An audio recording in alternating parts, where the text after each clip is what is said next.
everybody, I'm going to be showing you how we're going to use the library that we have pre-prepared for you, which is the clouds cluster, yeah, all these different clouds, and also the leaf cluster, sorry, not cloud cluster, but leaf cluster library, which is this one.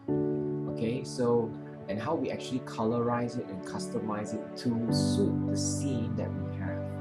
Okay, so what I have here now prepared is a artwork, which is of course the 2K resolution artwork, 25601440, and usually I like to put a bigger border around it because I always believe in drawing access so that if in case we do need a little bit more to what you call we need to move the camera around, then we are still able to, with a little bit of comfort, and instead of being restricted only by what's within the 25601440.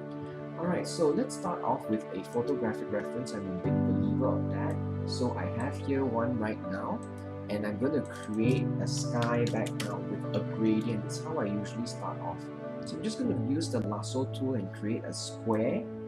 And I'm going to use the gradient tool and select the gradient tool. So I'm going to use it, I'm going to color pick it straight from the photograph.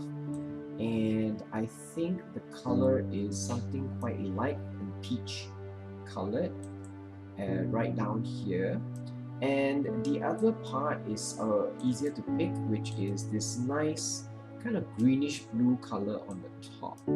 So we have those two, and I press OK, and I'm just going to create a gradient right now, something like this, so you can get sort of the same similar color already.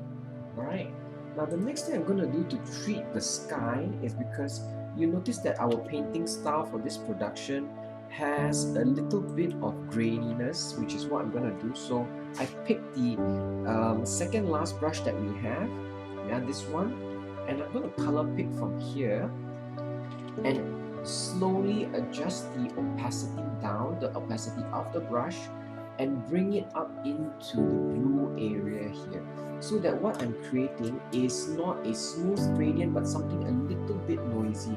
So it has this grittiness to the gradient right now, okay? And likewise, if you find that, let's say you've done a bit too much here, you can always color pick the blue, yeah, or the color over here and blend it back down. Okay, the color blue from there, so that you can work downwards again. Alright, so this is what we do for the sky. I think that's sufficient. Now let's bring in some clouds. Okay, so I'm going to go to the cloud library I've prepared for you guys, and let's pick a few clouds. They're not very large. If you do need them extremely large, then you might need to redraw some of them. You can take some of them, retrace them if you need. But I think you should be able to expand them without pixelating too much. So let's pick this one, hold down my control shift key, this one, and probably a nice round one over here. I'm going to take all these four, okay, and I'm going to drag it into my picture over here. And they're a bit small, so I'm going to enlarge them. I should have really drawn them slightly larger, isn't it? But if you see, if I stretch them out a little bit, they still look like they can work, and we can still use the texture. Alright, let's arrange them up nicely now. Sorry. Okay, so let's put this one up here, this one down here, this one somewhere quite close down here, and this one somewhere above here. Okay, so we've got all that. Now what I usually do is, if my cloud were to be overlapping, when I paint them, what I might do is I would actually kind of separate them out a little bit first, because I'm going to paint them all now, and then overlap them later. So what I need to do now is colorize them. So I'm going to take all these clouds and flatten them. So Control E to flatten all these clouds. Now the first thing I'm going to do actually is I'm going to colorize them with a shadow. And what's the shadow of the cloud? Looking at this picture here, I'm going to color pick straight from here. So I'm going to duplicate my cloud layer. So I've got cloud 17 and cloud 17, copy. And I'm going to lock the alpha for this and fill it up with a color from here. I'm going to choose a mid-range color, like not the highlight, not the darkest shadow, but somewhere in the center here, which is like a grayish tone. Alternate backspace to fill it all up. And then I'm going to turn on the multiply mode, all right, for this top layer of the cloud. And what I'm going to do is unlock the alpha, take my eraser tool, and use this to start erasing off a little bit at a time. So I don't want it too harsh, so I'm going to lower down the opacity of my eraser so that I can gradually work at it, revealing the underneath layer once again. Okay, so I'm going to just kind of go over this, yeah, revealing very little at a time, keeping some of the shadow on top. So when we are doing shadows for this production, whenever we are creating shadows, always remember that our shadows are always colored.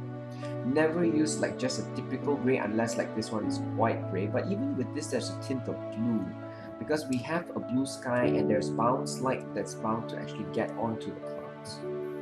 So I think I'm quite happy with what I have. If you notice, there are some highlights even at the top, so we can just kind of erase the top bit as well. So what you're doing is you're kind of erasing parts of the shadow to reveal the bottom bit. Alright, so I think I'm quite okay. I'm quite happy with what I have. And from here, what I'm going to do is, if you feel that you are confident enough that these clouds are okay, then you can flatten them. If not, you can back them up. Yeah, you can, like I said, put them in your backup folder. But in this case, what you can do is duplicate this and then chuck these two bottom layers into your backup folder and then flatten this one instead. But I'm just going to flatten this one instead and keep it neat. Alright, and it doesn't take you very long if you need to really redo the shadow anyway. Okay, next what we're going to do is we're going to color pick the orange, the lovely orange sun that is actually shining on these clouds. And I'm going to color pick this peach color, and I'm going to use the feathered brush, shrink it down, and I'm going to change my opacity, change it to brush mode, feathered brush. I'm going to change the transparency to, well, you have to test around to see which gives you the best effect. Sometimes I use overlay to colorize it. Oops, sorry, let's lock down the alpha. Colorize it slightly. Sometimes to get highlights, you might need to use color dodge. It depends, but sometimes color dodge has the danger of overexposing, like here that I've just used. So much so that details are lost, and you don't want to lose any of these nice little details in the cloud.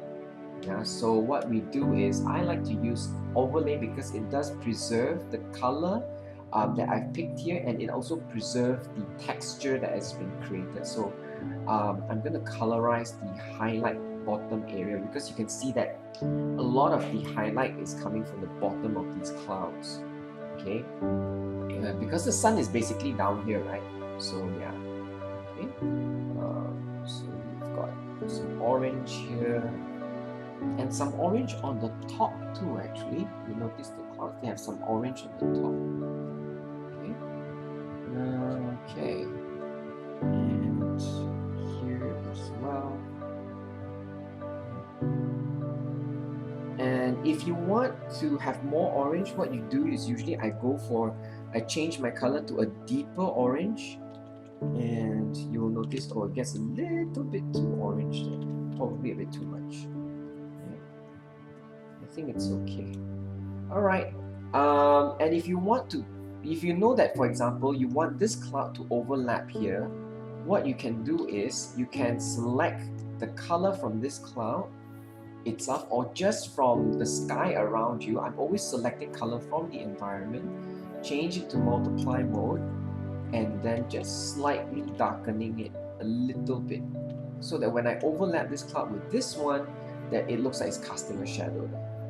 Alright, so we are done. What we can do now is we take this guy, cut and paste, and then we can just rearrange them slightly. Now, you might ask, in the end, do we want to keep all the clouds in separate layers, or do we want to flatten them all into one layer? Well, I would encourage you to kind of separate them into different layers just in case.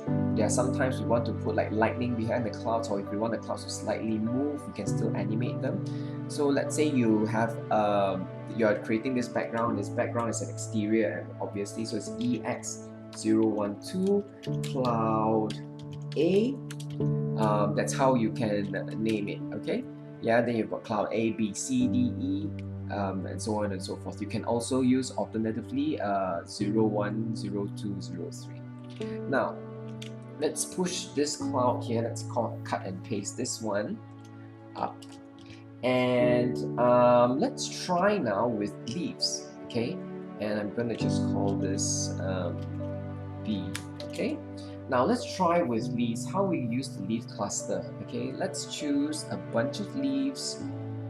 Say we're gonna choose this one. So what we can do is how do we use this? If you notice, like I demonstrated to some of you guys, the leaves that come in the leaf library actually has outlines and the base color. So in order to use them, you need to switch off this background here. I'm going to select this medium leaf cluster, okay? I'm going to select this one. Oops, sorry. Select. We'll just take your lasso tool, bring it round. Control-Shift-C, which means it copies not just whatever layer is selected, but basically everything you see here. Go to your composition here and paste it in. Okay, so you've got your leaves now. I'm going to push it down somewhere here. And how do we colorize it? Same method. So you've got leaves, so EX. I'm just going to call this leaves for now. Duplicate the layer and lock the alpha. So what color do we fill it in with? We're going to pick now some blue from the sky. Yeah, color pick, and actually darken it slightly, desaturate and darken it, and fill this leaf here with that color. All right. Then change the color mode to multiply. All right. And what we're going to do is unlock the alpha. You can sometimes, it depends. If let's say multiply is causing the color of the leaf to change too much, then you might want to choose probably a different mode. Yeah, probably color burn might be too much. Multiply, I guess, is okay. If it's creating too much color, then you might want to make it slightly a bit more gray. Lock the alpha and fill it in again and see what happens. I think this might be better. It's not making the leaves too blue. Yeah, I think this is a lot better. Okay, then we unlock the alpha, and now what we're gonna do, we're gonna just use this brush and erase off parts of it, because the sun is coming from here, so we're gonna erase this. All right, so that it reveals a little of the natural green from the leaves, which we are also going to colorize because there is highlight, right? And I think it's quite okay. All right, it's quite okay.